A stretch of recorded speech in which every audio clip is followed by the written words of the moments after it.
In the beginning of your career in Holland, in '75, I'd say, there was a lot of publicity, and that publicity always directed you or pushed you in the direction of Bob Dylan. Now I can think that you wouldn't like that sort of comparisons. Well, I love Bob Dylan. It's like you know, Highway 61, Blonde on Blonde. That's part of the book. It's like that's part of the, that's history, and I always loved him, but it's different. We play a lot different. At the time in '75, there was all sorts of stuff coming out. I was like this, I was like that, I was one thing or another. So happens to everybody when they come out.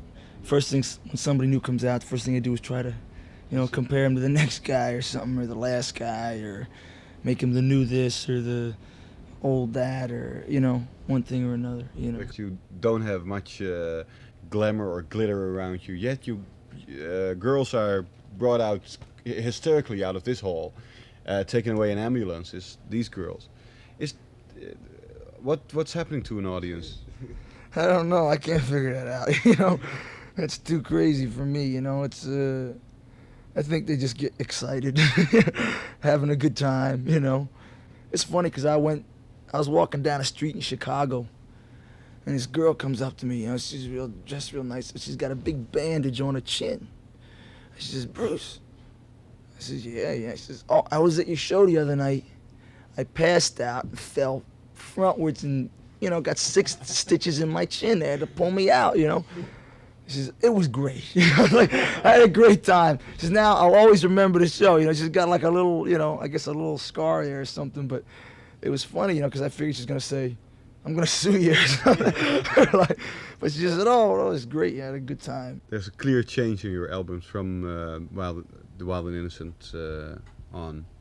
Can you explain me something about that? It was a funny thing. It sort of started with the first record. The Greetings from Asbury Park. I didn't have a band at the time when I made that record. I was playing by myself, and that's a real sort of eccentric kind of record. It's a funny kind of record. And then when The Wild and the Innocent was the first time that I had my band, I had I got all the guys back, and some of the guys had moved down south, some had moved all over, and I finally had enough dough to get everybody back together and go out and play. And so on that record, there's a sort of, it was like a little celebration of just being a group of people at one time. And a lot of the songs there's a lot of people in the songs. There's a lot of different characters. There's a lot of the actions taking place in crowded, corners or bars, or, And on the new album, Darkness on the Edge of Town, has dropped away even more. More people. There's only 1 or 2 left, and it ended up a lot with, in the last song, Darkness on the Edge of Town, the guy ends up by himself. And it was a funny kind of thing, because if you look back, you see Rosalita is Born to Run, minus the desperation of that particular moment. Hi, I'm David Bowie, and you're watching Countdown, Europe's #1 rock show.